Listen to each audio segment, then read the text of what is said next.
Join me now from Hendersonville, North Carolina, real estate investment CEO and congressional candidate for North Carolina's 11th district, Madison Cawthorn. So, Madison, AOC is looking high and low for support for the Democratic Party. I guess that was probably an interesting move. I don't blame her for going on there and trying to encourage people to get out there and vote. Yet, you know, she makes it really cute. She tries to make socialism look fun and cute. Yet the people that she's trying to appeal to don't realize that what she wants is to fundamentally transform America into a country that we wouldn't recognize.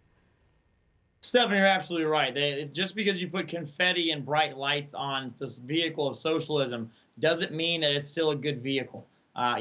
Because this squad and the radical leftists have realized that people won't just openly embrace communism, I believe they are now trying to just deceive people into falling for it.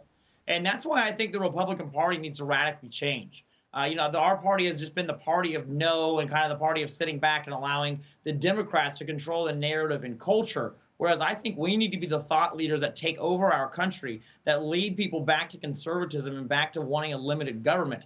Because if we continue to sit back and allow people like AOC and Ilhan Omar to have the field and the culture, we're going to see very dark days in our future. Absolutely. Madison, have you been on Twitch? Have you played those games? I have not played that particular game, no, but I tell you, I've played Fortnite with a significant amount of my voters, and it's worked really well. Nice. Well, and people have to get creative when it comes to campaigning, especially during a pandemic in 2020. And I'm just getting bombarded. My cell phone's getting bombarded with text messages about whether or not I support the Democratic Party. I immediately send back Trump 2020 flags. So I always have fun. I actually do always respond to them. But yeah, people are getting creative. And so again, I think this is interesting that AOC went this route and went on Twitch. Apparently, this is one of the biggest audiences they've ever had at the same time. So what does that say about young people? Well, I believe it says that young people are very politically involved. I feel like the first beginning of the millennial generation, people always said, oh, they're so aloof, they don't care about politics whatsoever. But as time is progressing, you can see my generation, Gen Z, and the millennial generation are becoming increasingly politically involved. It's becoming a normal topic of conversation among people in our demographic age group. And so I feel like we need to start appealing to them. And when I say appealing, I don't mean that we need to change our values. We don't need to change the values of the Republican Party or the values of conservatism to be able to reach these voters, because our values are simple to understand. They're that of freedom and of personal responsibility. And I understand that that sometimes isn't a great way to sell the message, but if you can just get in front of people, if you can package these big ideas that conservatism brings, the idea of freedom, the idea of electoral college, the idea of capitalism, and you can put it in a 1 to 2 minute catchy video to throw on Instagram, or you can get on Twitch and have people really engaged to watch you having gaming systems, then they'll really start to listen to what you have to say. But you have to meet people where they are. Yeah, you're saying that young people are getting more involved politically, and I would make that argument as well. I'm thinking back in the days when I was in college, we weren't bombarded and hit with politics all day long. Yes, people were political, but not like what we see today. I mean, every single place you go, you're getting hit with a political message, mostly from the left. I mean, you can hardly even go to a business without a Black Lives Matter poster in the window. You open up Instagram, it's reminding you to register to vote. Obviously, they want you to register to vote for Democrats, or not asking you to vote for Republicans, and just everything that we consume from the media, whether it be comedy or just our TV shows, the music we listen to, we're being hit with you need to get involved politically, but you need to support the radical left. Right, and Stephanie, someone very close to me in my family, my fiance, she actually had a really great comment she made the other day, and she was very apolitical before her and I started dating. Now she's a great conservative woman now. But I'll tell you, when I started talking to her just recently about what's going on in our country and in our party, she says that you hear all the time that you need to get out and vote. And she said, where she's from down in Miami, they always had these great get out the vote things, having people come in and sign up, and then they just send them on their merry way. And then because they counted on the culture to be able to peer pressure these people into voting for the left. And she had another idea. She said we shouldn't just encourage people to get out and vote. We should encourage people to get out, research, and vote. Because if you just go out and blindly follow the masses, or blindly follow these trillion-dollar companies, these mega companies who have so much control of our lives, then you're actually just a sheep. You're not a radical. You're not trying to change anything. You're just following big government. Yeah. How do you think young people will impact this election? There's a lot of speculations that young people will make or break this election. That's, of course, if young people go out and vote.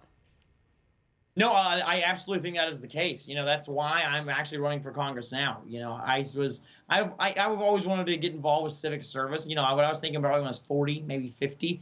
After I had raised my family. But when I started taking account of where our country's at now, I realized that if we do not start reaching young people, if we don't start diffusing this generational time bomb we have within the Republican Party, then our country's going to be lost. And by the time I'm 40 or 50, the battle will have already been fought and lost.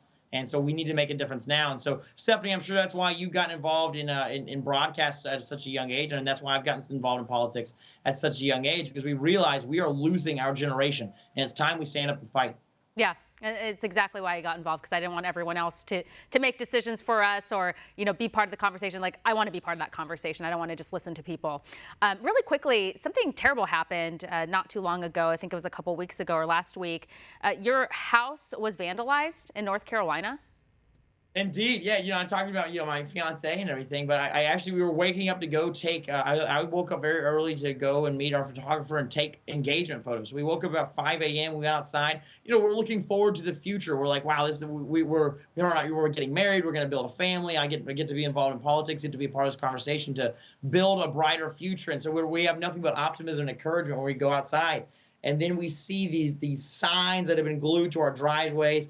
A lot of decapitated versions of my head from my signs they'd cut out from all over the district, strattered all throughout the field and throughout the grass. And these signs had these vague threats on them, and it was just sad to see that that's the state of our politics. That these people are so focused on character assassination because they don't want to sit down and discuss policy, and they don't want to sit down and discuss where our country's at right now. I got to hand it to the Joe Biden campaign. They've done a great job of making this campaign about COVID-19 and about Donald Trump.